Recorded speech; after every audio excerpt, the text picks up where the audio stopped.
नमो आयर्याणं नमो अज्झायाणं नमो लोये सौसाहूणम्। पंच परविष्टि भगवान की जय हो।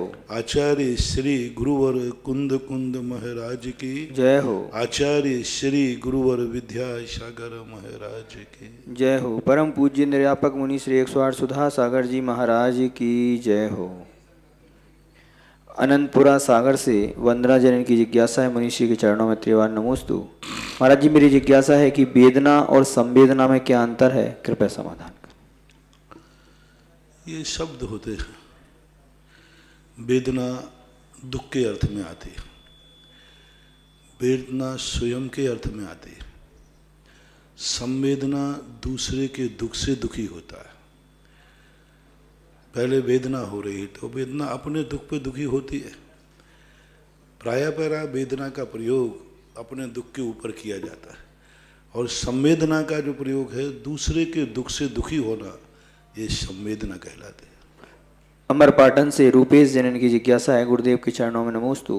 महाराज जी, मेरी जिज्ञासा है कि आदिनाथ जी ने जो पूर्व भाव में बैल के मुंह में मशक बांधने का उपदेश दिया था, क्या उस समय खेती होती थी क्या? क्योंकि शास्त्रों में आदिनाथ जी ने अपने राज्य काल में ही असी मसी कृषि की शिक्षा दी थी, ऐसा वर्णन आता है। तो उससे पहले तो कल्पवृक्ष ही सभी की पूर्ति करते थे, कृपया समझाएं। आदिनाथ यही नहीं थे, दूसरे पर्याय में थे। वह जो थे विधेय क्षेत्र के अंदर, जहाँ पर सदा कर्म भूमि रहती है। तो जो उन्होंने मूसिका बांधने की बात आई, वो इस भव की नहीं है। अन्य भवांतर अन्य भवों में जब वे विधेय क्षेत्र में थे आदि में, वहाँ पर यहाँ की अपेक्षा नहीं है। दूसरी बात है, जो मूसिका का बांधना एक देश भाव से बांधना और एक व्यवस्था की दृष्टि से बांधना। किसान मूसिका बांधता है, बांधना चाहिए। जानवर को दो दृष्टि से बांधना चाहिए। एक, वो ज़्यादा खा लेगा तो नुकसान करेगा, दूसरा उजाड़ देगा। वहाँ पर वो उन्होंने उस समय कसाय भाव से बांधा। कभी कभार व्यक्ति जानवर के प्रति कसाय भाव, इसको ऐसा बांध दो, इसको खाने को नहीं देना, तो वो परिणाम अलग है। किसान व्यवस्था की दृष्टि मूसिका भी बांधता है, नथ भी डालता है, रस्सी भी बांधता है, डंडे का प्रहार भी करता है। तो ये सब चीज़ें उसके भावों के ऊपर आश्रित हैं। ये तो एक किसान के लिए अनिवार्य काम है। किसान इनके बिना किसानी कर ही नहीं सकता। जानवरों की व्यवस्था कैसे बनाएगा? उसके गले में टैगुड़ भी डालता है, पैरों को रस्सियों को बांधता भी है, घोड़े को, गधे को आदि को आपने देखा होगा। तो ये सब उसके अंदर द्वेष भाव के अंदर नहीं आएंगे। ये तो एक व्यवस्था है। लेकिन जब कसाय भाव से वही कार्य किया जाए तो फिर दिक्कत वाली बात है, ऐसा मानना चाहिए। दादावाड़ी कोटा से कविता संजय दुगेरिया, इनकी जिज्ञासा है, गुरुदेव के चरणों में त्रिवार नमोस्तु। महाराज से मेरी जिज्ञासा है कि हम लोगों ने आज के पुनीत पावन दिन पर शांतियारा विधान और आज आहारचर्या भी सभी मुनि संघ की देखने को मिली। ऐसा लग रहा था कि जैसे आप सभी बिजौलियों में नहीं, हम भक्तों के घर में आकर आहार कर रहे हों। महाराज से आपने हम भक्तों का घर को मंदिर बना दिया है, आपका उपकार हम कैसे चुकाएंगे, कृपया समाधान। मैं कभी इन सब चीज़ों में रुचि ज़्यादा देता नहीं था, कि वो मेरा काम भी नहीं। हम लोग साधु हैं, विधान हैं, पूजाएं हैं। कितनी बड़े बड़े विधान हो जाएं, मैं कभी बैठता ही नहीं हूँ। छोटा विधान हो चाहे बड़ा विधान, और ना मैं कराता हूँ और ना कराने की कोई मेरी भूमिका है। क्योंकि साधु का काम साधना है, उपासना नहीं। यदि साधु बनने के बाद भी उपासना में रुचि है तो अभी वो श्रावक ही है, मुनि नहीं बना। दो चीज़ें होती हैं। उपासना, जितनी जितनी श्रावक उपासना करेगा उसका श्रावक धर्म मांगलिक होगा, और जितना साधु साधना करेगा उतना साधु की साधना मांगलिक होगी, अतिशय होगा। इसलिए हमारी भूमिका में ये सब चीज़ें नहीं हैं। मात्र कहें सीख गुरु करुणाधार। मैं कोई शौक से नहीं बैठा हूँ, और ना ही मेरे नेचर में है, और ना मेरी मुनि भूमिका में है।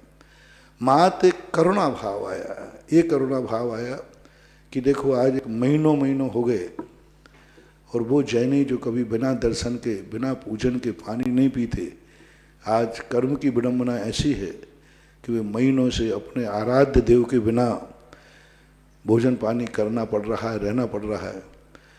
तो इनके लिए किसी प्रकार से धर्म ध्यान करा दें। महावीर जयंती को भाव आया, अभिभाव आया, तो ये भाव मात्र आपकी इस विडंबना, आपके ऊपर जो संकट आया है, उस संकट के जो एक दया भाव, करुणा भाव जो आत्मा में आया, उस करुणा भाव के कारण से थोड़ा शुभ उपयोग की तरफ उपयोग चला गया। ये हमारा मार्ग नहीं है, ये अपवाद मार्ग है। ये कोई मार्ग नहीं है कि मैं हमेशा कराने बैठ जाऊं या हमेशा करा लूं, ऐसा कोई मेरा भाव नहीं है। क्योंकि हमें अपनी साधना, यदि साधु श्रावक की भूमिका में उतर जाएगा तो साधु की साधना के चमत्कार कम हो जाएंगे। इसलिए साधु को साधना में ही रहने में अच्छा है, पाठना में। अब कभी कभी कराने की दृष्टि से, वैसे शांति धारा मैं अपने लिए नहीं करता हूँ, मेरा रंजन नहीं है, मैं अपने शौक से भी नहीं करता हूँ, मात्र एक तुम्हारे करुणा भाव के कारण से बैठ जाता हूँ कि किसी कारण से यदि उन बीजाक्षरों को मेरे मुख, मेरी ज्ञान की परिधि, मेरे मानस पटल से यदि वो बीजाक्षर निकल करके तुम्हारे लिए थोड़ा सा एनर्जी दे सकते हैं, ताकत दे सकते हैं, तो एक भाव आ जाता है। बाकी ठीक है, आपको अच्छा लगा, बहुत बढ़िया। इसलिए आहारचर्या भी सबसे बड़ा धन्यवाद तो हम लोगों को न देने की अपेक्षा उनको दो जिन्होंने लाइव चला करके हम लोगों को तुम्हारे घर तक भेजा है। मैं तो जा नहीं सकता था, हम लोग करके भी क्या करते, जा ही नहीं सकते थे। लेकिन जो लाइव चलाते हैं, जो दानदाता अपना पैसा दे करके इन चैनल वालों को अपने गुरु की चर्या, अपने गुरुओं के प्रवचन, जो भी व्यवधान आदि जो भी पहुंचाया, सबसे बड़ा श्रेय आज सारे भारत या सारे विश्व में जो भी लाभ लिया है, यह हम लोगों की अपेक्षा सबसे बड़ा पुण्य उनको जाता है जो ये जिनकी तरफ से, जिनके पुण्यार्जगत में ये जो लाइव चलता है। कोई आवाज भी मैं कैसे बता, अक्षय तृतीया को मैं दान दिवस, अक्षय जो भी मैं प्रवचनों में बोलता हूँ, आपके पास तक मैं यहाँ तो बोल ही दूंगा, मुझे तो कोई फर्क पड़ता नहीं, बोलता ही हूँ हमेशा। लाइव जब नहीं था तब भी यही प्रवचन होते थे, ऐसे प्रवचन देता था। लाइव आ गया तो भी प्रवचन है, मुझे तो कोई फर्क पड़ने वाला नहीं। लेकिन जो ये लाइव प्रवचन दिलवाते हैं, इनका कितना बड़ा पुण्य है कि ये यहाँ की आवाज़ को वहाँ भेज दिया। आज सारे लोगों ने आहारचर्या को ऐसे लॉकडाउन के समय अपने घर में बैठ करके देखा, और घर को जो तुमने मंदिर बना दिया, जो बात कह रहे हैं, वस्तुतः इस समय घर सभी के मंदिर बन गए, बहुत बन गए हैं। अभी ब्रह्मचारी महावीर कह रहे थे कि अशोक पाटनी का समाचार आया कि हमने पहली बार घर में मारना बन करके विधान पहली बार किया ऐसा। उस बार जो महावीर जयंती पे था तो मातेश्वरी के सुआ सूतक के कारण से वह नहीं कर पाए थे, भावनात्मक किया था। लेकिन अब तो सुआ सूतक नहीं था, बाकायदा मारना मान करके पूरे परिवार ने बैठ करके किया। उनको इतना अच्छा लगा कि घर में भी इतनी अच्छी तरह विधान किया जा सकता है। और इस समय तो सारा भारत, अभी बताते हैं कि तुम्हारे नरेंद्र मोदी ने भी भारत को ये कहा कि लोग कहते थे भारत धर्म रूढ़ी प्रधानी है, रूढ़ी में बंधा हुआ है, लेकिन लॉकडाउन के समय हर भारत के धर्मात्मा ने अपने घर को ही मंदिर बना लिया है। अभी देखो सभी जातियों, अभी नवरात्र आए थे, कितने धूमधाम से बाहर से लोग मनाते थे, सबने घरों में बनाए। जैनियों की अष्टान का आ गए, 10 लाख क्षण आ गए, महावीर जयंती, अक्षय तृतीया जैसा त्यौहार, पावन पवित्र त्यौहार। तो ये बहुत बड़े हमारे देश का विवेक है। जब धर्म करने का मौका मिलता है श्रावक को तो मंदिर आने से छोड़ता नहीं है, लेकिन इतना भी रूढ़िवादी नहीं है कि अपने प्राण दे देवे, दूसरे के प्राण ले लेवे, फिर भी वो मंदिर जावे। इतना रूढ़िवादी भी नहीं है, ये बहुत अच्छा अपना है। कोई बात नहीं, मंदिरों में तो हमेशा विधान हुए हैं। संकट के काल में आज प्रत्येक घर मंदिर बन रहा है, ये भी एक बहुत बड़ी बात है। बिजौलिया से पंकज हरसौरा इनकी जिज्ञासा है महाराज श्री के चरणों में त्रिवार नमोस्तु। महाराज श्री मेरी जिज्ञासा है कि आज का दिन अक्षय तृतीया का जो हम आपके आशीर्वाद से दान दिवस के रूप में मनाया है, आज इसी अवसर पर मन की बात कार्यक्रम में माननीय प्रधानमंत्री नरेंद्र मोदी जी ने भी इस दिवस को जैन परंपरा में भगवान ऋषभदेव से संबंधित महत्वपूर्ण दिवस बताया। साथ ही प्रधानमंत्री जी ने दान की महिमा का उल्लेख किया। गुरुदेव, जैन धर्म के हजारों वर्षों पुराने सिद्धांतों की प्रासंगिकता आज के समय में भी अति महत्वपूर्ण है, ऐसा क्यों? कृपया समाधान। आज अक्षय तृतीया हर संप्रदाय ने अपने अपने ढंग से मानी। अन्य संप्रदायों में भी इसका अपने अपने ढंग से, किसी के आराध्य का जन्मदिन, किसी के कोई देवता को किसी न किसी रूप में है। आज अक्षय तृतीया का एक ऐसा नियोग था कि ऋषभ देव को, प्रथम तीर्थंकर आदिनाथ को जो पालना हुई, उस कारण से ही एक दान का एक मंगल रूप हो गया। कोई शुभ क्रिया जिस दिन चालू होती है वह दिन वह तिथि अपने आप मांगलिक हो जाती है। मांगलिक क्यों? आप लोग जन्मदिन क्यों मनाते? क्योंकि आपको उस दिन जन्म हुआ। उस दिन को आप विशेष मांगलिक क्यों मना रहे? क्योंकि आपका जन्म हुआ, आपको इष्ट है। ऐसे ही भगवान का समझना चाहिए। अपन भगवान का मोक्ष कल्याण क्यों मनाते? उनके क्योंकि मोक्ष की शुरुआत हुई। तो जब कोई महान कार्य किसी तिथि या दिन में हो जाता है, वह तिथि अपने आप में मांगलिक हो जाती है, सगुन हो जाती है, काल मंगल के अंतर्गत ऐसा आता है। इनका महाराज जी कहना है कि प्रधानमंत्री जी ने भी आज के दिन बहुत अच्छा आज के दिन भेजा। उन्होंने बताते हैं कि अक्षय तृतीया के संबंध में जैन दर्शन का हर पर्व राष्ट्र के हित में है। जैन दर्शन को लोग समझ नहीं पा रहे। पहले लोग देखो, सब कोई भी व्यक्ति बाजार से आता था, आप पुराने गांव में देखना, कोई व्यक्ति यदि मेरे अस्पताल से आता था तो घर आके नहाता था। अस्पताल से होके आए तो नहाता था। स्टेशन से, ट्रेन से होके आए तो नहाता था। कोई जो यात्री आएगा ना यात्रा करके, तो वो ट्रेन से उतर के आए तो सबसे पहले उसको नहाना पड़ता था, कपड़े धोना पड़ते थे।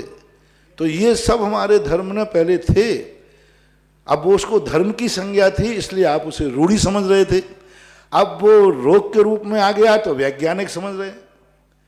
हर चीज की धीरे धीरे परंपराएं बनती हैं, बिगड़ती हैं। जब धर्म की क्रिया कर्म का रूप ले लेती है तो लोग उसे वैज्ञानिक समझने लग जाते हैं, और धर्म अपने आप में दोनों कामों को साधने वाला होता है। अशोकनगर से विनीता निर्मल जैन की जिज्ञासा है मुनिवर के चरणों में त्रिवार नमोस्तु। महाराज श्री, जम्बू द्वीप के उत्तर कुरु में स्थित जो अनादि निधन जम्बू वृक्ष है, वह जीव है या पुद्गल?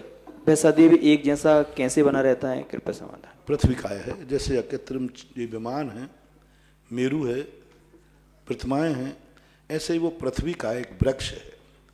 और पृथ्वी का एक जो वृक्ष है वो अनादि अनंत काल से जीव आते हैं, मरते रहते। कोई एक जीव नहीं रहता। जो पृथ्वी का जीव आए, मर गए, दूसरे उत्पन्न हो गए, ऐसा बना रहता है। मुंबई से विजय जैन इनकी जिज्ञासा है मुरीश श्री के चरणों में नमोस्तु। महाराज श्री, जैन धर्म के अनुसार अव्यय, काल, स्वभाव, नियति, निमित्त और प्रारब्ध 5 बताए गए हैं। क्या ये हर क्रिया और प्रतिक्रिया के कारण होते हैं और बिना इन सब के कुछ भी नहीं हो सकता क्या? कृपया समाधान। ये सभी क्रियाएं अपने आप में सापेक्ष है। इसको एकांत से समर्थन मत कराओ। सापेक्ष है।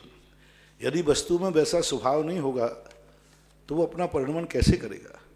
यदि नियत धारा के अंतर्गत उसकी परिणति नहीं होगी कारण कार्य की, तो फिर कैसे होगा? तो ये सारी की सारी सापेक्ष है। किसी अपेक्षा से इनके लिए भी स्वीकार करना चाहिए। जैन दर्शन में एकांत नहीं है। ये पांचों के पांचों प्रत्यय भी सापेक्ष हैं, कथनचित है। अजमेर से सरिता जैन इनकी जिज्ञासा है महाराज श्री के चरणों में त्रिवार नमोस्तु। महाराज श्री, अरिहंत के 46 मूल गुण बताए हैं, परंतु जिन्होंने तीर्थंकर प्रकृति का बंध नहीं किया है और विशेष तप के द्वारा अरिहंत बन गए हैं, तो उनके जन्म के 10 अतिशय कैसे होंगे, जैसे अंजन चोर आदि? जरूरत भी नहीं है, क्योंकि केवल ज्ञान के अतिशय होगा तो जन्म के क्या लेना देना है? क्योंकि जन्म से मलमूत्र नहीं करते तो केवल ज्ञान के बाद मलमूत्र होते ही नहीं, परम औदारिक हो गया। पसीना नहीं आता जन्म से, तो फिर उसके बाद पसीने की जरूरत ही नहीं। सफ़ेद खून होता है, केवल ज्ञान के बाद खून ही नहीं रहता शरीर में। सुंदर सुगंधित बपू आदि है, ये सब तो केवल ज्ञान के बाद, जो केवल ज्ञान के जब अतिशय आ जाएंगे तो जन्म के अतिशय का कोई मूल्य ही नहीं रह जाता, क्योंकि उससे बड़े अतिशय केवल ज्ञान के बाद आ जाते हैं। अशोकनगर से निर्मल जैन मिर्ची, इनकी जिज्ञासा है महाराज श्री के चरणों में त्रिवार नमोस्तु। महाराज श्री मेरी जिज्ञासा है कि आगम में आया है कि यदि कोई वीतराग अप्रतिष्ठित प्रतिमा 100 वर्ष तक पूजी जाए तो वह पूजनीय हो जाती है, इसको कैसे समझें, कृपया समाधान। पूजी जाए ऐसा तो कहीं नहीं लिखा, गलत लिखा है। यदि पूछती हुई आई हो, वो प्रसंग ऐसा है, नहीं तो तुम एक आले में बाजार से मूर्ति लाओ रख लो और 100 साल तक पूछते जाओ तो तुम्हारा बेटा आकर के कहेगा हमारी दुकान, ऐसा नहीं कहा, वो तो महान मिथ्याद। पहली बात तो 100 साल तक तुम जब पूछोगे तो 100 साल तक तो अपूज्य पूजोगे, 100 साल के बाद पूछोगी, लेकिन 100 साल तक तुम पूछोगे तो पत्थरा को पूछोगे, अपूज्य को पूछोगे। तो जिसने 100 साल पूजी है उसने तो पत्थर पूजा है, उसका तो कबाड़ा हो गया। तो ऐसा प्रसंग नहीं है। वो प्रसंग ये है कि किसी मूर्ति के संबंध में हमें डाउट हो कि ये मूर्ति इतनी प्राचीन है, प्रतिष्ठित हुई कि नहीं हुई, तो आप ये सोच लें कि क्या इस मूर्ति को 100 साल हो गए लगभग। यदि 100 साल से ऊपर हो गए हैं तो फिर ये मत देखो कि ये प्रतिष्ठित है कि अप्रतिष्ठित है, वो पूज्य ही है। इस प्रसंग में नए 100 साल तक पूजा जाए तो प्रतिष्ठित हो जाए, ऐसा आगम में कहीं नहीं लिखा, किसी शास्त्र में नहीं लिखा। 100 साल की पूज्य प्रतिमा अपने आप पूज्य होती है, उसमें तर्क वितर्क शंका नहीं करना चाहिए, ऐसा लेना चाहिए। खांडू कॉलोनी बांसवाड़ा से मयूर जैन की जिज्ञासा है, गुरुवर के चरणों में सपरिवार नमोस्तु। महाराज जी मेरी जिज्ञासा है कि आगम में त्रिकाल 24 की बात आती है, भूतकाल और वर्तमान तीर्थंकर के मोक्ष का तो हमें ज्ञात हो जाता है, लेकिन भविष्य में तीर्थंकर कैसे बनेंगे, क्योंकि पंचम काल में तो कोई मोक्ष नहीं जा सकता, कृपया समाधान। भूतानागत वर्तमान समय तेभ्यो जिनेभ्यो नमः। तो अतीत काल के भगवान बन चुके हैं, वे तो पहले से रिजर्व हो चुके, पंचम काल में नहीं है। लेकिन तीर्थंकर प्रकृति कुछ बांध करके चले गए हैं, कुछ बांधेंगे, उनका तो अपने आप में चौथे काल में अभी नहीं बांधे। जिन्होंने नहीं बांधी है वे यहाँ आकर उस समय जन्म लेंगे जिस समय पहले तीर्थंकर के समय पर मान लो कोई जन्म ले ले और फिर बाद में बीच का तीर्थंकर बने, तब तक उनकी सागरों पर्यंत 1 कोड़ा कोड़ी सागर वर्ष का काल है। 100 बार स्वर्गों में होके आ जाए तो भी पूरे नहीं होंगे, 1 कोड़ा कोड़ी सागर। और स्वर्ग की तो अधिकतम 23 सागर और गमनागमन की कबर तो 31 सागर 22 सागर है। तो सैकड़ों हजारों बार भी यदि वो स्वर्गों होके आ जाए तो भी चलेगा। अब यही देख लो ना, महावीर का जीव आदिनाथ भगवान के समय मिथ्या दृष्टि था और उसी एक ही काल में बाद में जाके वो तीर्थंकर बन गया, तो ऐसा मान लेना चाहिए। मेरठ से राजेंद्र जी की जिज्ञासा है, गुरुवर के चरणों में नमस्तु। महाराज श्री मेरी जिज्ञासा है कि यदि किसी व्यक्ति ने बिना कोई प्रतिमा लिए मुनिराज से अणुव्रत या गुणव्रत का नियम लिया है और वह महाभारत रामायण और युद्ध आदि को देखते हैं तो क्या उसमें उनको दोष लगेगा? देखने में कोई बाधा नहीं है, देखना एक, क्योंकि ना जाने कितनी चीज़ें हैं जो इतिहास की दृष्टि से देखना पड़ते हैं।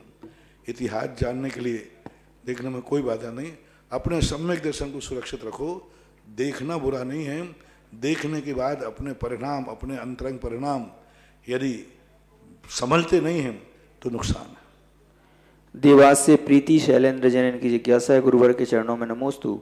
महाराज श्री मेरी जिज्ञासा है कि दालों के साथ दही का सेवन द्विदल अवक्ष है, तो क्या दूध का दालों के साथ सेवन भी अवक्ष कहलाएगा? कृपया माना नहीं गया है। अब देखो क्या है कि इस संबंध में अनेक आचार्यों ने कोई विशेष वर्णन तो किया नहीं। वर्तमान में क्रिया कोशकारों ने इतना अति कर दी, इतनी अति कर दी कि वो समझ से बाहर हो जाता है। अभी इतना ही मानना चाहिए, दूध से नहीं मानना चाहिए। माँ दही का और दाल का ही संबंध मानना चाहिए, बाकी नहीं। दाल, दही, छाछ, कड़ी, ये सब ठीक। नागपुर से शैलेश जैन की जिज्ञासा है, महाराज श्री के चरणों में त्रिवार नमोस्तु। महाराज श्री मेरी जिज्ञासा है कि रामायण के संवाद और कुछ दृश्य देखकर हृदय भर आता है। महाराज श्री ये औपाधिक भाव हैं या कौन से भाव हैं? क्या ये आर्थ ध्यान में आएंगे? नहीं आएगा। आर्थ ध्यान में कोई संवेदनशील भाव होते हैं, इनमें कोई बाधा नहीं। करुणाप्रद दृश्य होता है, भावुक दृश्य होता है, एक मानवीयता। रामायण एक मानवता का एक बहुत बड़ा आदर्श है। रामायण को देखते समय आप मानवता की दृष्टि से देखिए। रामायण को किसी संप्रदाय की दृष्टि से मत देखो, रामायण को किसी एक संप्रदाय का रूप मान के मत देखो। उसके वो तत्व देखो जो मानवता से संबंध रखते हैं। एक मानवता का जीता जागरा उदाहरण, एक मानवता का जीवन स्तर कहाँ तक गिर सकता है और कहाँ तक उठ सकता है, और कितने उतार चढ़ाव मानवता के जीवन में आते हैं, और उन उतार चढ़ाव में अपने आप को जीव कहाँ संभलता है, कहाँ गिरता है। तो आप रामायण महाभारत को एक मानवीय दृष्टिकोण से देखिए, एक मानवता के दृष्टिकोण से देखिए, तो आपके सारे प्रश्न गौण हो जाएंगे और एक तुम्हें मानवता का पाठ मिलेगा। बेंगलोर से सुरेश जैन की जिज्ञासा है, गुरुदेव के चरणों में कोटि कोटि नमन। महाराज जी, जब केवली भगवान समुद्घात करते हैं तो उनके आत्म प्रदेश पूरे लोक में फैल जाते हैं, तो क्या उनके आत्म प्रदेश संसार के सभी जीवों को स्पर्श करते हैं क्या? कृपया समाधान। वो सभी के करेंगे, क्योंकि वो तो पूरे 3 लोक में सिद्धों को भी करते। पूरे 3 लोक में एक भी स्थान ऐसा नहीं बचता जहाँ वो नहीं, लेकिन महसूस नहीं होता है, इतना जानना चाहिए। अब सभी लोग, आप लोग जैसे नियत कार्यक्रम है, आप भक्तांबर की आरती के लिए तैयार हो जाएं, पूर्ववत जैसे हमेशा करते आए हैं वैसे ही करें, और सब लोग सावधानी से बैठ करके भक्तांबर पाठ करें। और आरती के बाद फिर कुछ घोषणाएं आज हैं, आखातीत की घोषणाएं कई आज ही चाहते। कई लोगों का भाव है कि मैं अक्षय तृतीया की घोषणाएं करना चाहता हूँ, तो अक्षय तृतीया की जो घोषणाएं हैं वो आज की ही घोषणाएं मानी जाएंगी, लेकिन कल कर पाएंगे।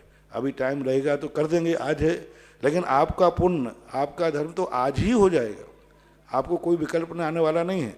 लेकिन आप यदि कल आज ही कराना चाहें तो फिर मैं आरती, अभी भक्तांबर की आरती नहीं करूं और घोषणाएं कराऊं?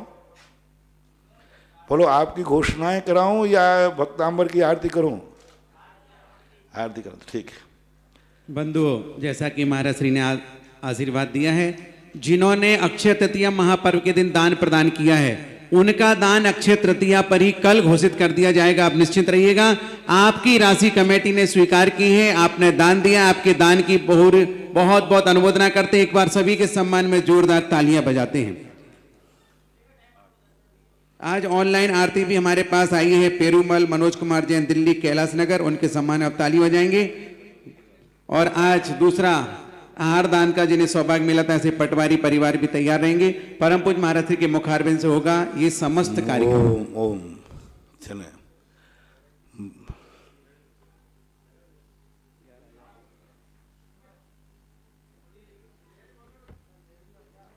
कहाँ है? देखो, अब यही तो बात है।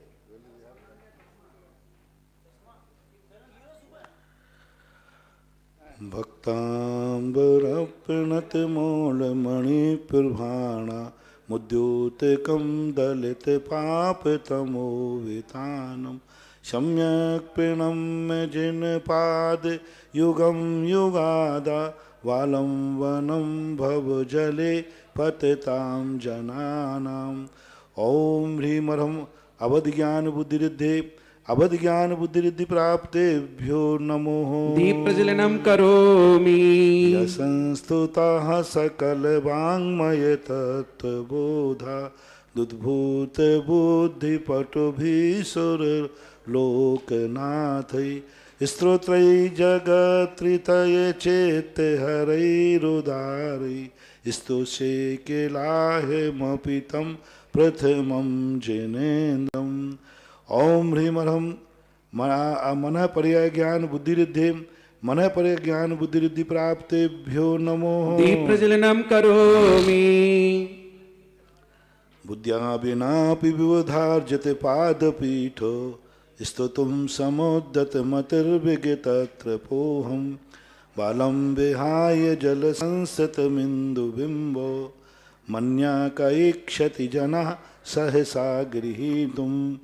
ओम ह्रीं ह्रम केवल ज्ञान बुद्धिरिद्धे केवल ज्ञान बुद्धिरिद्धि प्राप्तेभ्यो नमो। दीप प्रज्वलनम करोमि वक्तुं गुणान् गुणसमुद्र शशांक कांतान् कस्ते क्षमाशुर गुरु प्रथमोऽपि बोध्या कल्पान्त काल पवनोद्यत नक्र चक्रम को वातरीतुमुल बंभुनिधिं भुजाभ्याम। ओम ह्रीं ह्रम बीज बुद्धिरिद्धि प्राप्तेभ्यो नमो।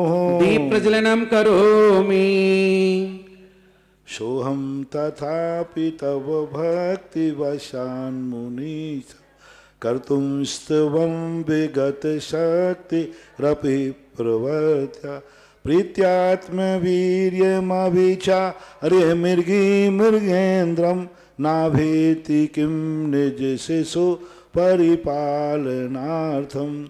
ओम ह्रीं ह्रं कोष्ठज्ञान बुद्धिरिद्धि कोष्ठक ज्ञान बुद्धिरिद्धि प्राप्तेभ्यो नमो। दीप प्रज्वलनम करोमि। अल्पश्रुतं श्रुतवतां परिहास धाम त्वद्भक्तिरेव कुखेरि कुरुते बलान् मां यत्कोकिलाकिलमधो मधुरं विरोति तत्श्राम चारुकलिका अनेकैक हेतु। ओम ह्रीं अरहं पादानुसार बुद्धिरिद्धि प्राप्तेभ्यो नमो। दीप प्रज्वलनम करोमि। त्वत्संस्तवेन भवसन्तति सन्निबद्धं पापं क्षणाक्षयमुपेत शरीरभाजम् आक्रान्तलोकमलिनी लमशेषमासु सूर्यांशु भिन्नमिव सार्वमन्धकारम्। ओम ह्रीं ह्रं सम्भिन्न श्रोत्रत बुद्धिरिद्धि प्राप्तेभ्यो नमो। दीप प्रज्वलनम करोमि। मत्वेति नाथ तव संस्तवनमयेद मारभ्यते तनुधया पितव प्रभावात् चेतो हरिष्यति शतां नलिनीदलेषु मुक्ता फलद्युतिमुपेत ननोदबिन्दु। ओम ह्रीं ह्रं दूरास्वादित बुद्धिरिद्धि प्राप्तेभ्यो नमो। दीप प्रज्वलनम करोमि। आस्तां तवस्तवनमस्तु समस्तदोषं त्वत्सङ्कथापि जगता दुरितानि हन्ति दूरे सहस्रकिरणा कुरुते पूर्वैव पद्माकरेषु जलजा अनिविकास भांजीम्। ओम ह्रीं ह्रं दूरस्पर्श बुद्धिरिद्धि प्राप्तेभ्यो नमो। दीप प्रज्वलनम करोमि।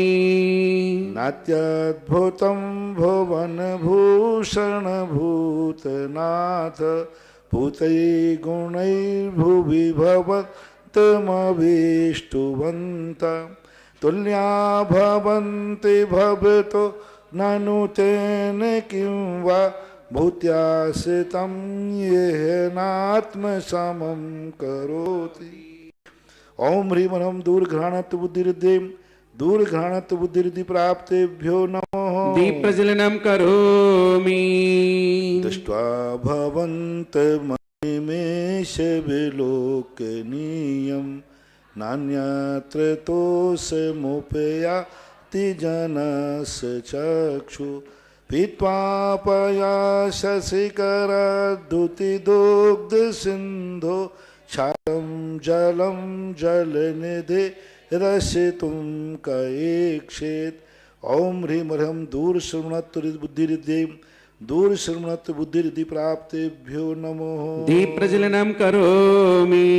शान्तरागरुचिभिः परमाणुभिस्त्वं निर्मापितास्त्रिभुवनैकललामभूत तावन्त एव खलु ते प्रणवा पृथिव्यां यत्ते समानमपरं नहि रूपमस्ति। ओम ह्रीं ह्रं दूरस्पर्शत्व बुद्धिरिद्धि प्राप्तेभ्यो नमः। दीप प्रज्वलनम करोमि। वक्त्रं कौतेशुरनरोरगनेत्रहारी निःशेष निर्जित जगत्त्रितयोपमानं बिम्बं कलङ्कमलिनं कौनशाकरस्य यद्वाशरे भवति पाण्डुपलाशकल्पम्। ओम ह्रीं ह्रं 10 पूर्वत बुद्धिरिद्धि 10 पूर्वत बुद्धिरिद्धि प्राप्तेभ्यो नमो। दीप प्रज्वलनम करोमि। संपूर्ण मंडल शशांक कला कलाप शुभ्रागुणास्त्रिभुवनं तव लंघयन्ति यसंस्कृतास्त्रिजगदीश्वर नाथमेकं कस्तान् वारयति संचरतो यथेष्टम्। ओम ह्रीं ह्रं 14 पूर्वत बुद्धिरिद्धि 14 पूर्वत बुद्धिरिद्धि प्राप्तेभ्यो नमो। दीप प्रज्वलनम करोमि। चित्रं किमत्र यदि ते त्रिदशाङ्गनाभिर्नीतं मनागपि मनो न विकार मार्गं कल्पान्तकालमरुता चलिता चलेन किं मन्दराद्रिशिखरं चलितं कदाचित्। ओम ह्रीं ह्रं अष्टांग महानिमित्त बुद्धिरिद्धि अष्टांग महानिमित्त बुद्धिरिद्धि प्राप्तेभ्यो नमो। दीप प्रज्वलनम करोमि। निर्धूमवतिरपवर्जित तैलपूरः कृष्णं जगत्त्रयमिदं प्रकटीकरोषि गम्यो न जातु मरुता चलिता चलानां दीपोपरस्तमसिना जगत प्रकाशम। ओम ह्रीं ह्रं प्रज्ञाश्रमणत्व बुद्धिरिद्धि प्रज्ञाश्रमणत्व बुद्धिरिद्धि प्राप्तेभ्यो नमो। दीप प्रज्वलनम करोमि। नास्तं कदाचिदुपयासि नराहुगम्या स्पष्टीकरोषि सहसा युगपज्जगन्ति नाम्भोधरोधर निरोध महाप्रभावा सूर्यातिशाय महिमा अस मुनीन्द्र लोके। ओम ह्रीं ह्रं प्रत्येक बुद्धिरिद्धि प्राप्तेभ्यो नमो। दीप प्रज्वलनम करोमि। नित्योदयं दलित मोह महान्धकारम् गम्यं नराहुवदन स्नवारिधानां विभ्राजते तव मुखा जमनल्पकान्ति विद्योतयज्जगत् पूर्वशशाङ्कबिम्बम्। ओम ह्रीं ह्रं बाधित्य बुद्धिरिद्धि प्राप्तेभ्यो नमो। दीप प्रज्वलनम करोमि। किं सर्वरीषु ससिना निविवश्वता वा यस्मन्मुखेन्दुदलिते सुतमाशुनाथ निष्पन्नशालवनशालिनीजीवे लोके कार्यं के जलधरै जलभारनम्रै। ओम ह्रीं ह्रं सर्वक्रिया रिद्धि प्राप्तेभ्यो नमो। दीप प्रज्वलनम करोमि। ज्ञानं यथा त्वय विभाति कृतावकाशं नैवं तथा हरिहरादिषु नायकेषु तेजो मणिषु याति यथा महत्वं नैवं तु काच सकले किरणाकुलेपि। ओम ह्रीं अर्हं कोरोना महामारी विनाशार्थम तस्य औषधि प्राप्तार्थम नभस्थलगामी चारण क्रियारिद्धि प्राप्तेभ्यो नमो। दीप प्रज्वलनम करोमि। मन्ये वरं हरिहरा दयैव द्रष्टा दृष्टेषु येषु हृदयं त्वयतोषमेति किं वीक्षितेन भवता भुवि येन नान्यः कश्चिन्मनो हरति नाथ भवान्तरेऽपि। ओम ह्रीं अर्हं कोरोना महामारी विनाशार्थम तस्य औषधि प्राप्तये जलचारण क्रियारिद्धे जलचारण क्रियारिद्धि प्राप्तेभ्यो नमो। दीप प्रज्वलनम करोमि। स्त्रीणां शतानि शतसा जनयन्ति पौत्रान् नान्यासोतं तदुपमं जननी प्रसूता सर्वादिशो ददति भानिसहस्रस्मिं प्राचे विदिग्जन्यति स्फुरदंशुजालम्। ओम ह्रीं अर्हं कोरोना मारी विनाशार्थम तस्य औषधि प्राप्तेभ्यो जंघाचारण क्रियारिद्धे जंघाचारण क्रियारिद्धि प्राप्तेभ्यो नमो। दीप प्रज्वलनम करोमि। त्वामामनन्ति मुनयः परमं पुमांस मादेत्यवर्णममलं तमसा पुरस्तात् त्वामेव साम्यगोपला भजयन्ति मृत्युं नान्या सेवा शिवपदस्य मुनीन्द्रपन्थाम्। ओम ह्रीं अर्हं कोरोना महामारी विनाशार्थम तस्य औषधि प्राप्तेभ्यो फलपुष्पचारण पत्रचारण क्रियारिद्धे फलपुष्पचारण क्रियारिद्धि प्राप्तेभ्यो नमो। दीप प्रज्वलनम करोमि। वामभयं विभुमचिन्तमसङ्ख्यमाद्यं ब्रह्माणमीश्वरमनन्तमनङ्गकेतुं योगीश्वरं विदितयोगमनेकमेकं ज्ञानस्वरूपममलं प्रवदन्ति सन्ताम्। ओम ह्रीं अर्हं कोरोना महामारी विनाशार्थम तस्य औषधि प्राप्तार्थम अग्निधूम चारण क्रियारिद्धि अग्निधूम चारण क्रियारिद्धि प्राप्तेभ्यो नमो। दीप प्रज्वलनम करोमि। बुद्ध्यस्त्वमेव विबोधार्चित बुद्धिबोधात् त्वं शङ्करोऽसि भुवना त्रयशङ्करत्वात् दातासि धीर शिवमार्गविधिर्विधानात् व्यक्तं त्वमेव भगवन् पुरुषोत्तमोऽसि। ओम ह्रीं अर्हं कोरोना महामारी विनाशार्थम तस्य औषधि प्राप्त निमित्तार्थम मेघधाराचारण क्रियारिद्धे मेघधाराचारण क्रियारिद्धि प्राप्तेभ्यो नमो। दीप प्रज्वलनम करोमि। तुभ्यं नमस्त्रिभुवनार्तिहराय नाथ तुभ्यं नमः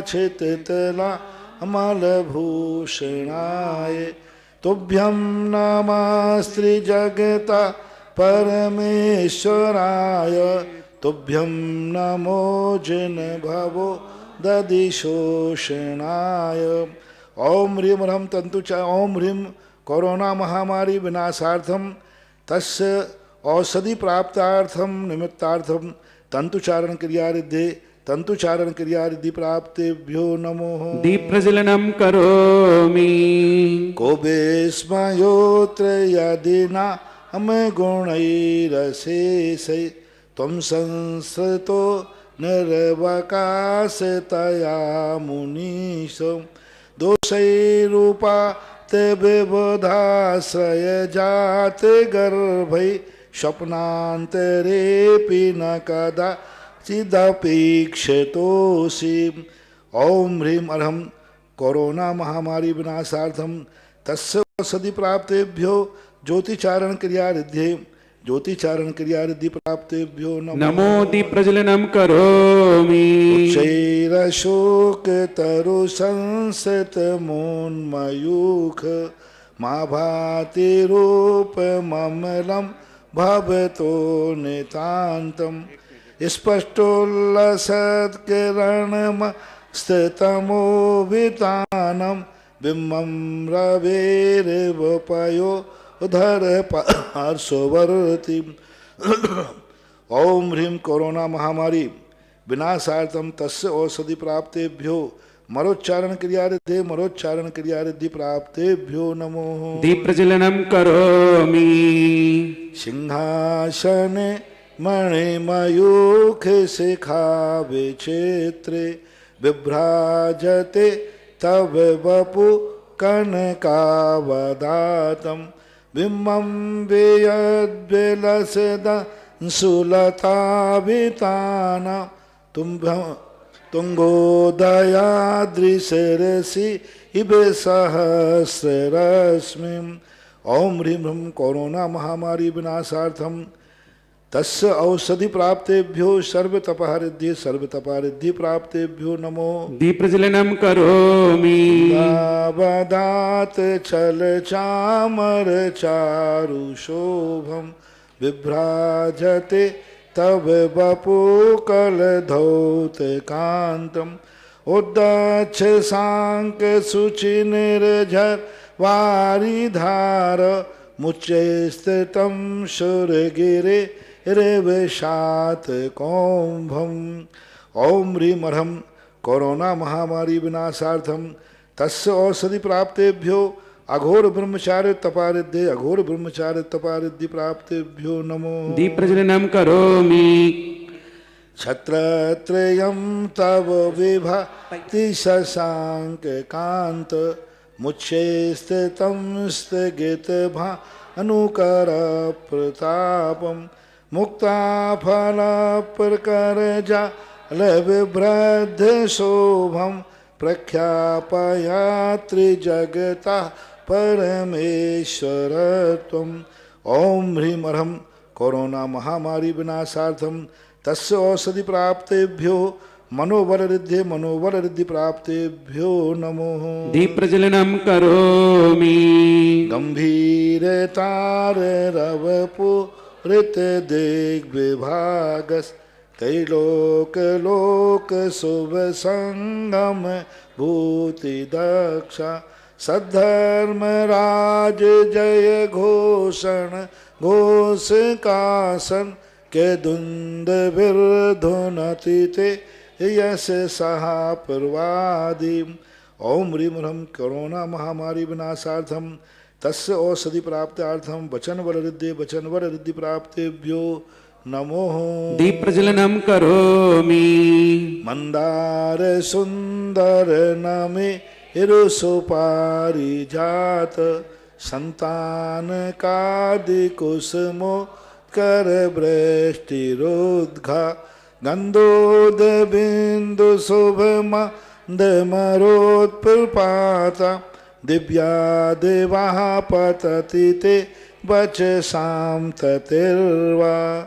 ओम ह्रीं अर्हं कोरोना महामारी विनाशार्थम तस्य औषधि प्राप्त्यार्थम काय बल रिद्धि प्राप्तेभ्यो नमो। दीप्रज्वलनम करोमि।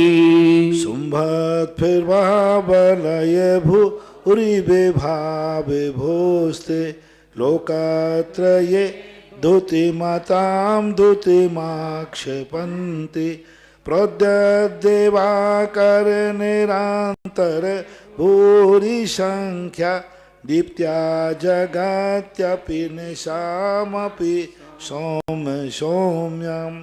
ओम ह्रीं अर्हं कोरोना महामारी विनाशार्थम तस्य औषधि प्राप्त्यार्थम आमर सौषधि रिद्धि प्राप्तेभ्यो नमो। दीप्रज्वलनम करोमि। स्वर्गापवर्ग गम मार्ग विमार्गणेष्टा सद्धर्म तत्व कथने कपटोस्त्रिलोक्याहं दिव्यध्वनिर्भवति ते विशदार्थ सर्व भाषा स्वभाव परिणाम गुणै प्रियोज्यहम्। ओम ह्रीं ह्रीं कोरोना महामारी विनाशार्थम तस्य औषधि प्राप्त्यार्थम छवेल औषधि रिद्धि प्राप्तेभ्यो नमो। दीप्रज्वलनम करोमि। उन्नेन्द्र हेम नव पंकज पुंज कांति पर्योल्लसन्नख मयूख शिखाभिरामौ पादौ पदानि तव यत यत्र जिनेन्द्र धाता पद्मानि तत्र विबुधा परिकल्पयन्ति। ओम ह्रीं ह्रं कोरोना महामारी विनाशार्थम तस्य औषधि प्राप्त्यार्थम जल्लोषधि रिद्धि प्राप्तिभ्यो नमो। दीप प्रज्वलनम करोमि। यथ्यं यथा तव विभूतिरभुजनेन्द्र धर्मोपदेशन विधौ न तथा परस्य यादृक्प्रभा दिनकृतः प्रहतान्धकारा तादृक्कुतो ग्रहगण स विकासनोऽपि। ओम ह्रीं अर्हं कोरोना महामारी विनाशार्थम तस्य औषधि प्राप्त्यार्थम मलोषधि रिद्धि प्राप्तिभ्यो नमो। दीप प्रज्वलनम करोमि। सच्योतन्मदा बिलो कपोल मूल मत्याद्भिर्मर्ना विवृद्ध कोपम ऐरावतावमिभिमोद्यत मापेतन्तं दृष्ट्वा भयं भवति नो भवदाश्रितानाम्। ओम ह्रीं ह्रं कोरोना महामारी विनाशार्थम तस्य औषधि प्राप्त्यार्थम विप्रोषधि रिद्धि प्राप्तिभ्यो नमो। दीप प्रज्वलनम करोमि। निभ कुंभ गल दोज्वल शोणिताक्त मुक्ता फल प्रकर भूषित भूमि भाग बद्धक्रम गतम हरणाधिपोपि नाक्रामति क्रम योगा चल संस्कृतम ते। ओम ह्रीं अर्हं कोरोना महामारी विनाशार्थम तस्य औषधि प्राप्त्यार्थम सर्वौषधि रिद्धि प्राप्तिभ्यो नमो। दीप प्रज्वलनम करोमि। कल्पांत काल पवनोदत वर्णिकल्पम दावानलम ज्वलितमोज्ज्वलमोस्फुलिंगम विश्वं जिगास्वमेव सम्मुख मापतन्तं त्वन्नाम कीर्तन जलम शमयत शेषम। ओम ह्रीं ह्रं कोरोना महामारी विनाशार्थम तस्य औषधि प्राप्त्यार्थम मुख्य निर्विसृद्धि प्राप्तिभ्यो नमो। दीप प्रज्वलनम करोमि। रक्ते क्षणं समद कोकिल कंठ नीलम क्रोधोद्धतं फणनमोत्फणमापतन्तम् आक्रामति क्रमयोगे निरस्त संकट त्वन्नाम नागदमिनी हृदयस्य पुंसाम्। ओम ह्रीं कोरोना महामारी विनाशार्थम तस्य औषधि प्राप्त्यार्थम दृष्टि निर्विसृद्धि प्राप्तिभ्यो नमो। दीप प्रज्वलनम करोमि। बलगातुरंग गज गर्जित भीमनाद माजौ बलम बलवतामपि भूपतीनाम् उद्याद्दिवाकरमयुक् शिखापवेद्यं त्वत्कीर्तिनाथं येवा सुभिधामुपेति। ओम ह्रीं ह्रं कोरोना महामारी विनाशार्थम तस्य औषधि प्राप्त्यार्थम दृष्टि विसृद्धि प्राप्तिभ्यो नमो। दीप प्रज्वलनम करोमि। कुंताग्रभिन्न गज शोणित वारिवाह वेगावतार तरणा तुरयोध भीमि योद्धे जयं विजित दुर्जय जेय पक्षा त्वत्पाद पंकज वना शरणयो लभन्ते। ओम ह्रीं क्षीरश्रावी रसृद्धि। ओम ह्रीं महामारी कोरोना विनाशार्थम तस्य औषधि प्राप्त्यार्थम क्षीरश्रावी रसृद्धि प्राप्तिभ्यो नमो। दीप प्रज्वलनम करोमि। अम्भो निधौ क्षोभित भीषण नक्र चक्र पाठीन पीठ भय दो वर्ण बाड भग्नो रंगातरंग शिखरा स्थित यान पात्रा त्रासं विहाय भवता स्मरणात् विजन्ति। ओम ह्रीं कोरोना महामारी विनाशार्थम तस्य औषधि प्राप्तार्थम मधुस्राविरसृद्धि प्राप्तेभ्यो नमो। दीप प्रज्वलनम करोमि। अच्छे से भक्ति से पाठ पढ़ें। 45वां नंबर।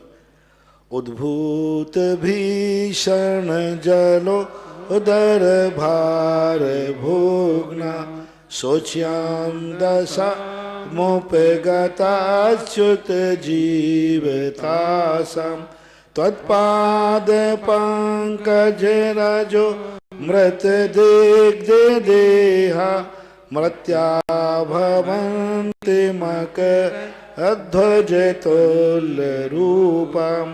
ओम ह्रीं अर्हं कोरोना महामारी विनाशार्थम तस्य औषधि प्राप्तार्थम अमृतस्राविरसृद्धि प्राप्तेभ्यो नमो। दीप प्रज्वलनम करोमि। आपाद कंठ मुरुषा कलवेष्टितांगा गाढं बृहन् घटिको निग्रष्ट जंघा त्वन्नाम मंत्र मनीषं मनुजा स्मरन्तः सद्या स्वयं विगत बांध भया भवन्ति। ओम ह्रीं अर्हं कोरोना महामारी विनाशार्थम तस्य औषधि प्राप्तार्थम सर्पिश्राविरसृद्धि प्राप्तेभ्यो नमो। दीप प्रज्वलनम करोमि।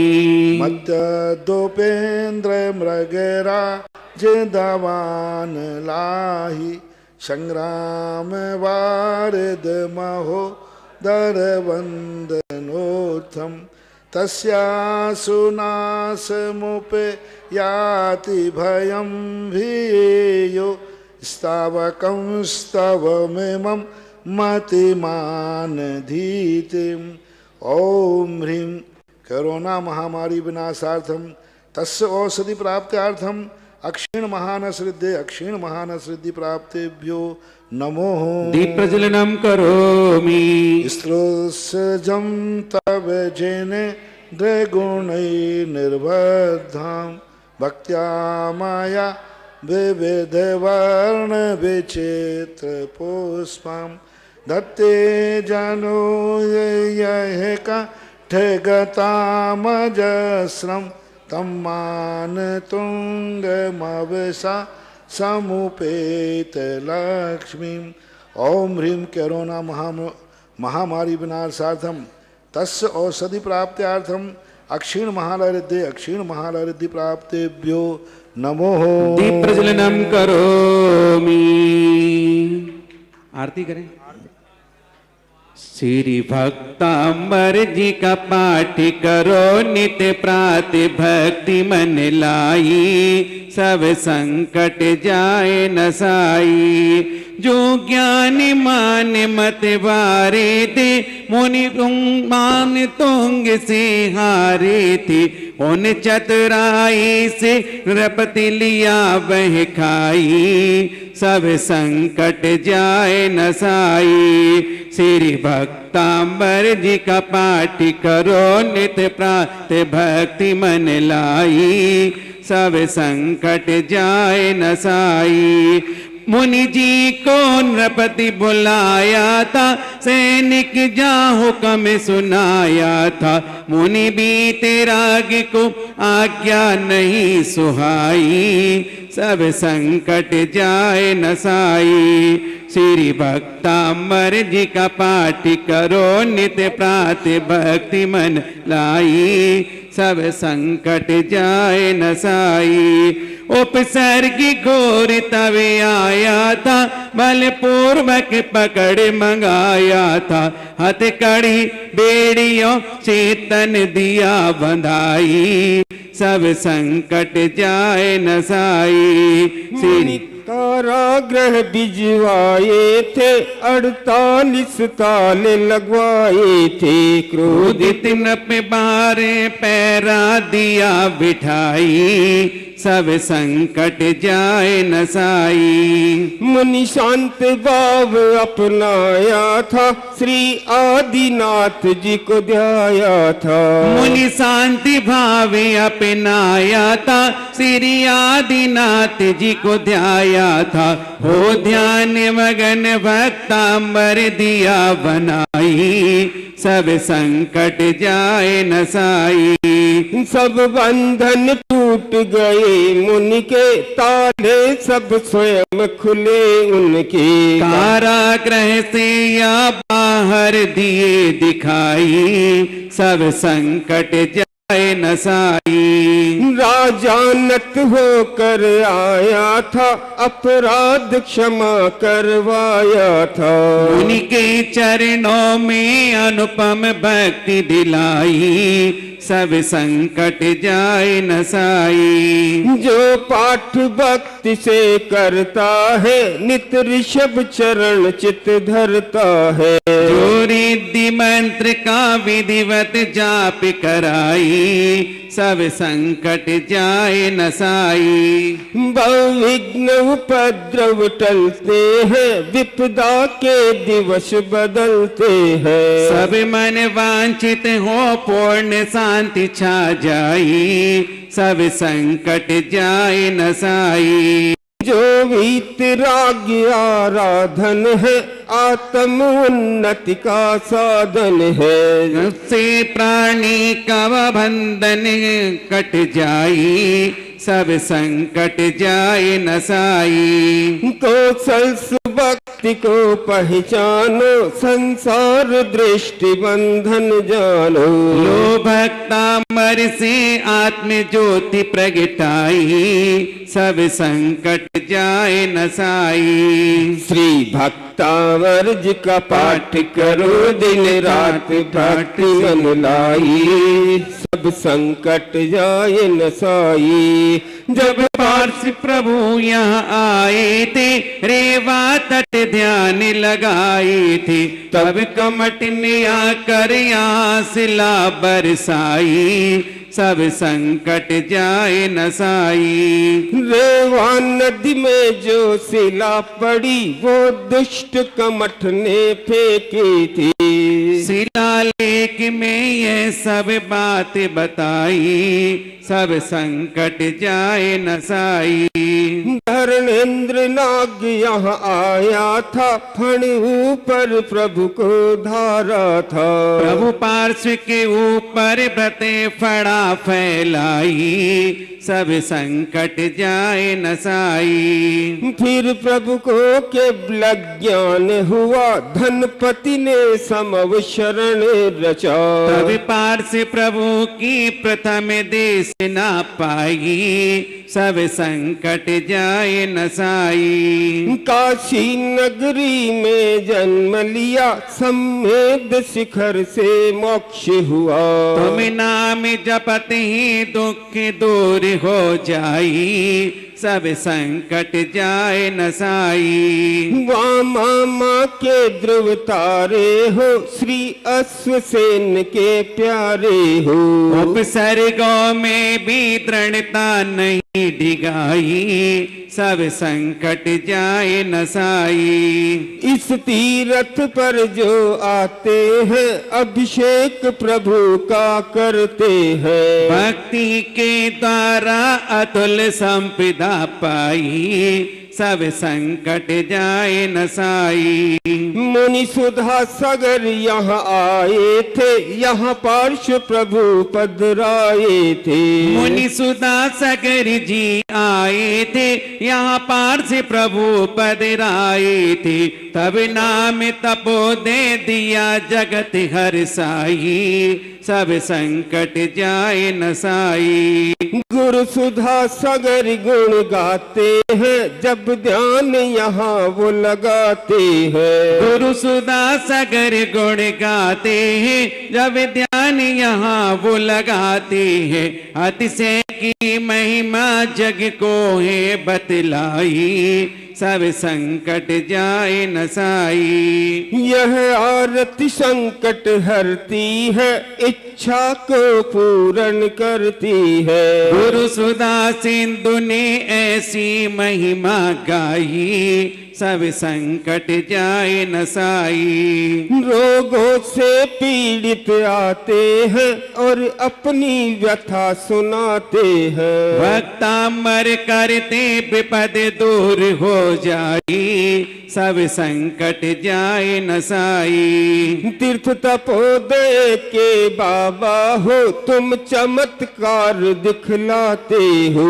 अतिशय की महिमा सुधा सिंधु ने गाई, सब संकट जाए नसाई। जो भक्तामर नित पढ़ते हैं और संध्या आरती करते हैं। रिद्धि दीप जलाकर पुण्य संपदा पाई, सब संकट जाए नसाई। श्री भक्तामर जी का पाठ करो नित्य प्रातः भक्ति मन लाई, सब संकट जाए नसाई।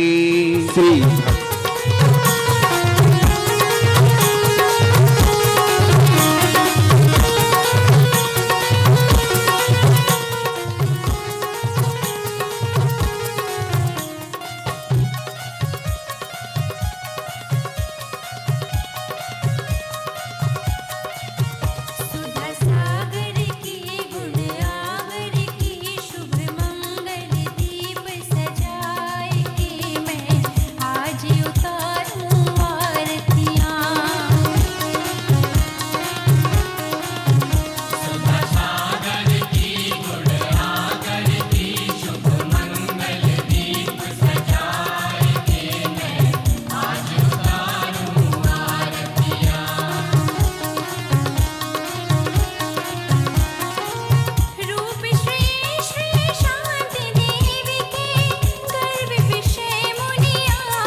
बोलिए देवादेव श्री चिंतामणि पार्श्वनाथ भगवान की जय। परम पूज्य आचार्य गुरुदेव श्री विद्यासागर जी महाराज की जय। सभी लोग बैठ जाइए, अभी अपने पास समय है, पूज्य महाराज श्री का पूरा लाभ लेंगे।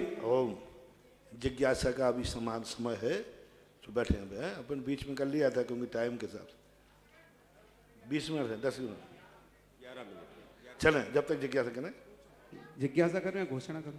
एक आध जिज्ञासा करके घोषणा कर लो। महाराज श्री रमेश गदिया गांधी धाम से नमोस्तु गुरुवर। गुरुवर, आज के दिवस भगवान आदिनाथ का प्रथम आहार राजा श्रीयांश के महल में हुआ, क्या यह भी नियोग नहीं था? क्योंकि गुरुवर भगवान अयोध्या भी गए, वहां पर छायक सम्यक दृष्टि भरत चक्रवर्ती जन्म से 3 ज्ञान के धारी थे, उनके बाद भी उनको पड़गान की विधि का पता नहीं चला। यह कैसे संभव है? जिसका इतना बैराग और वह पूर्व भव के वह भी दान की अनुमोदना करने वाले थे। इसके अलावा भी क्या कभी भगवान ने घर में रहकर अपने बच्चों को यह नहीं बताया होगा कि मुनिराज ऐसे होते हैं, उनकी चर्या ऐसी होती है? गुरुवर, यह तो आपने बच्चों को बताया, अपने बच्चों को उन्होंने बताया होगा। गुरुवर, आप कहेंगे कि दानंतराय कर्म का उदय था भरत चक्रवर्ती के, तो गुरुवर फिर अगर आप यहाँ से स्वर्ग में जाएंगे तो क्या आप भी यहाँ जो इतना पूरे विश्व को जैन धर्म मर्म सिखा रहे हैं, वह क्या वहां जाने के बाद आप भी भूल जाएंगे? तो मेरे लिए तो बहुत बड़ा पहाड़ टूट जाएगा। गुरुवर, आपको तो मैं हमेशा याद करता रहूंगा, पर आप पर आशीर्वाद तब तक रखें जब तक मुझे मोक्ष की प्राप्ति ना हो। एक साथ इतने सारे प्रश्न हो गए, पहला प्रश्न है कि ऋषभ देव अपने आप में कर्म सिद्धांत है। कर्म सिद्धांत के अनुसार कभी कभी ऐसा होता है जब तीव्र कर्म का, यानी चक्रवर्ती आदि के दानांतराय कर्म का उदय नहीं था, यदि होता तो उनके लिए बनता, क्योंकि कर्म की विधि बड़ी विचित्र है और कर्म की विधि के अनुसार ही सारी व्यवस्थाएं बनती हैं। तो वहाँ पर कभी कभी कर्म ऐसे बीच में आड़े आ जाता है कि लोगों का नहीं था। राजा श्रेयांश के कर्म का क्षोभसम था, क्योंकि निकट भविष्य में ही उसने बड़े पूर्व में नियम लिए थे कि हम भगवान महाराजों को आहार दे के ही भोजन करेंगे। राजा श्रेयांश का पूर्व भाव में आहार दिया था, इसलिए वो उनको वहाँ आहार की विधि मिली। रही बात अब उसके भूलने की और नहीं भूलने की, तो ये तो देखो, ये तो तुम नसीराबाद के हो, ये मेरे से क्या जवाब पूछते हो? आप अपने पिताजी से पूछो कि ज्ञान सागर महाराज जी क्या कर रहे हैं इस समय। अपन तो परंपरा का निर्वाह करेंगे। ज्ञान सागर महाराज आपके नसीराबाद में थे, अब वो वहाँ समाधि करके चले गए। अब वो अपन को कितना याद कर रहे हैं, जितना वो याद कर रहा है उतना मैं कर लूँगा, और वो किसी को नहीं कर रहे तो अब नहीं करूँगा, क्योंकि मैं तो ओरिजिनल पोता हूँ उनका। तो इसलिए ये तो परंपरा है। तुम भी अभी कह रहे हो, तुम भी वहाँ जाने के बाद तुम भी सब भूल जाओगे। वो तो सब एक है, चोर चोर मौसेरे भाई। संसार के जो नियम हैं वो तो सबको निभाना ही पड़ेंगे। वहाँ अलग ढंग का उपदेश होगा। उस समय ना तो तुम यहाँ रहोगे, तुम भी स्वर्गों में रहोगे, हम भी स्वर्गों में रहेंगे, और फिर मिलकर के विधेय क्षेत्र चल करके सारी बातें सुनेंगे। चल महाराज श्री, एक ऑनलाइन जिज्ञासा आएगी मोबाइल पर, चालू कर दे भाई। परम पूज्य निर्यापक श्रवण मुनि पुंगव श्री सुधा सागर महाराज जी के चरणों में मेरा, ब्रह्मचारिणी बहन सीमा दीदी का, माए दीदी का, और पार्श्वोदय क्षेत्र में स्थित जो श्रावकगण है उनका आपके चरणों में कोटि सा नमन। मुनि श्री, प्रभु पार्श्वनाथ के पूजन करते समय हम सब लोग 64 रिद्धिधारी महामुनि महाराजों के अर्घ चढ़ा रहे थे। उस वक्त एक अंतस में भाव उत्पन्न हुआ, क्या हम सब लोग अपनी अंतस की भावनाओं से मन से विदेश क्षेत्र जाकर वहाँ के महामुनि, औषधि रिद्धिधारी महामुनि, 64 रिद्धिधारी महामुनियों के चरणों की वंदना करके और उनसे प्रार्थना करें कि भरत क्षेत्र में जो हम सबके ऊपर एक महामारी का संकट आया है, हे महामुनि महाराज, आप अपनी रिद्धि के बल से भरत क्षेत्र के लिए चलें और अपनी सर्व औषधि रिद्धि के माध्यम से सारे संकट को दूर कर दें। आपकी बहुत बहुत भरत क्षेत्र के जीवों पर अनुकंपा होगी और अपने संकल्प से, धारणा से हम उन औषधि रिद्धि धारी महामुनि महाराजों को यहाँ आते हुए देखें, उनसे स्पर्शित वायु से सबको स्वस्थ होते हुए देखें, उनसे बरसती हुई ऊर्जा को देखें। तो क्या ऐसा एक समय में हम सभी लोग ध्यान करें तो क्या चमत्कार नहीं हो सकता? क्या भक्त अपनी भावनाओं से अपने गुरु को यहाँ तक नहीं बुला सकते? कृपया इस छोटी सी शंका का समाधान करें।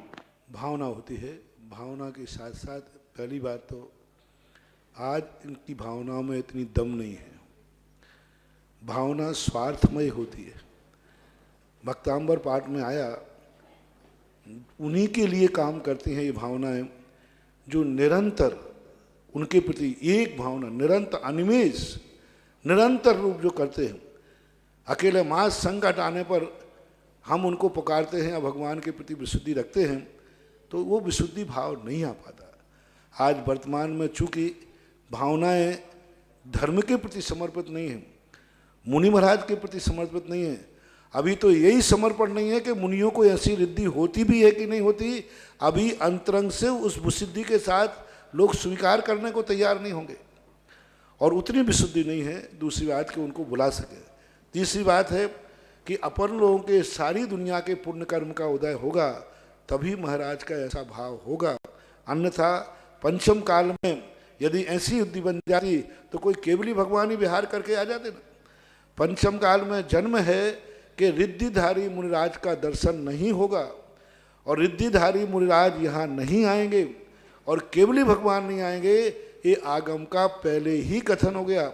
चक्रवर्ती के 16 स्वप्नों में, चंद्रगुप्त के 16 स्वप्नों में इस बात का संकेत हो चुका था कि आगे आने वाले पंचम काल में कोई रिद्धिधारी मुनिराज के हमें दर्शन भी नहीं हो पाएंगे, क्योंकि हमारा इतना दर्शनावर्णी कर्म का क्षोभसम नहीं है कि अपन को वो दर्शन दे सके या वो आ सके। इतना अपना पुण्य नहीं लेके आए हैं कि वो हमारी बीमारी को दूर करने के लिए आ जाएं। महान आत्माएं केवल ज्ञान आदि रिद्धिधारी आदि कर्म का फल भी भोगते हैं। जैसे अपन को पता चल जाए कि इस व्यक्ति को कोई जेल ले जा रहा है और अपन को मालूम है कि इसने बहुत बड़ा पाप किया है, तो अपन उसको जेल से छुड़ाने का भाव करेंगे या फिर जेल भेज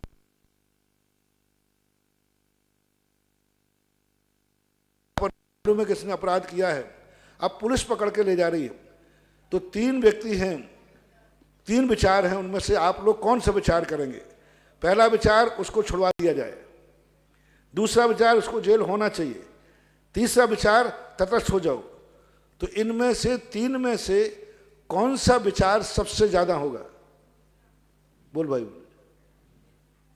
कौन सा विचार होगा तीन में से? अपराध ये और मालूम है पक्का है उसने अपराध किया है और खतरनाक अपराध किया है, जेल होना चाहिए। तो पहला सबसे ज्यादा बहुमत किसका जाएगा? जेल होना चाहिए। जेल होना चाहिए। हम साधु जैसे लोग होंगे तो तटस्थ हो जाएंगे। तटस्थ हो जाएंगे। हम ये भी नहीं कहें जेल हो तटस्थ, लेकिन कौन व्यक्ति है जो उसको छुड़ाने का भाव करेगा? मुझसे दिखता है शायद ही कोई, जब मैं ही कट गया तो अब कौन बचा? जिसका रिश्तेदार होगा वो कह सकता है। हम साधु, वो तो मोही हैं, उनका नहीं रहना अपन को, तो तीन हम साधु लोग ही मध्यस्थ हो जाएंगे। बस यही स्थिति है। पंचम काल में जन्मने वाले लोग इतने अपराधी हैं कि वे महाराज उन अपराधों को देख करके अपन को तड़पते हुए देखते रहेंगे, जेल में जाते हुए देखते रहेंगे। वे तटस्थ हो जाएंगे, ना कि वो हमें बरी करने का भाव करेंगे। यह समाधान पंचम काल के जीवों का है, क्योंकि पंचम काल के जीव के ऐसे अपराध करके, ऐसे कर्म करके आते हैं कि वे जानते हैं कि इन लोगों ने किस प्रकार के अपराध किए। इन्होंने कभी रोगी पर दया नहीं दिखाई, इन्होंने कभी ऐसे औषधि दान आदि नहीं दिए। उनमें जैसे हम कई बार प्रश्न में कहते हैं, घूमने के लिए पैसा है लेकिन किसी बीमार को दवाई कराने को पैसा नहीं, घूमने को जाएंगे पैसा बर्बाद करेंगे। तो ऐसे कर्म बांधते हैं पंचम काल के जीव। तो उन महाराज के ज्ञान में आएगा कि इसने अपराध बहुत जबरदस्त किया है, अतः इस अपराध के कारण से वे भली ये नहीं कहेंगे कोरोना बढ़ जाए, ये भाव तो नहीं करेंगे, लेकिन बरी करने का भी भाव नहीं करेंगे, वे तटस्थ हो जाएंगे। इसलिए अपन लोगों को तो कर्म भोगना पड़ेगा, वो अपन को बचाने आने वाले नहीं हैं, क्योंकि अपने अपराध बहुत कठोर हैं, बहुत कठिन हैं। पंचम काल में जन्म लेना बता रहा है कि अपने अपराध बहुत भारी है। सुनील जैन, गांधी, जबलपुर, मध्य प्रदेश से। गुरुवर पूरे परिवार की आपके चरणों में नमोस्तु। वक्तांबर किया, महावीर जयंती के दिन भी किया और देखा भी है कि महाराज श्री दो काब आते हैं, पहले में चमर वाला काब आता है, दूसरे में छत्र वाला आता है। तो ऐसा आचार्यों ने लिखा है, पर आज हम लोग अभिषेक आदि करते हैं तो उस समय पहले छत्र चढ़ाते हैं फिर चमर उड़ाते हैं। ऐसा कोई बात नहीं है, ऐसे कई जगह इन अष्टप्रातिहारों में आगे पीछे भी है, शास्त्रों में और आचार्यों ने भी स्त्रोतों में वर्णन किए हैं, तो उनमें आगे पीछे कर दिया। जब त्रिलोय परिणति के अंदर अष्टप्रातिहारों की बात कही तो आगे पीछे कोई बात नहीं, आप पहले छत्र कर लेना बाद में चवर कर लेना, पहले चवर कर लेना बाद में छत्र कर लेना, कोई बात नहीं। वो तो इसलिए करते हैं क्योंकि अभी वो भगवान के पास ही खड़ा हुआ है, तो वहीं के वहीं छत्र उठा लेता है। चवर तो दूर से भी ढोले जा सकते हैं, चवर कोई छू लेता है, क्योंकि चवर में क्या होता है, वो गोटा लगा रहता है, गोटे वगैरह होते हैं, तो वो छू लेते हैं और फिर अपन छत्र चढ़ाने उनके पास जाएंगे। इसका मूल लॉजिक यही है कि चवर तो माली भी छूता है, आप लोग अशुद्ध वस्त्रों में भी छू लेते हैं, गोटा लगा रहता है।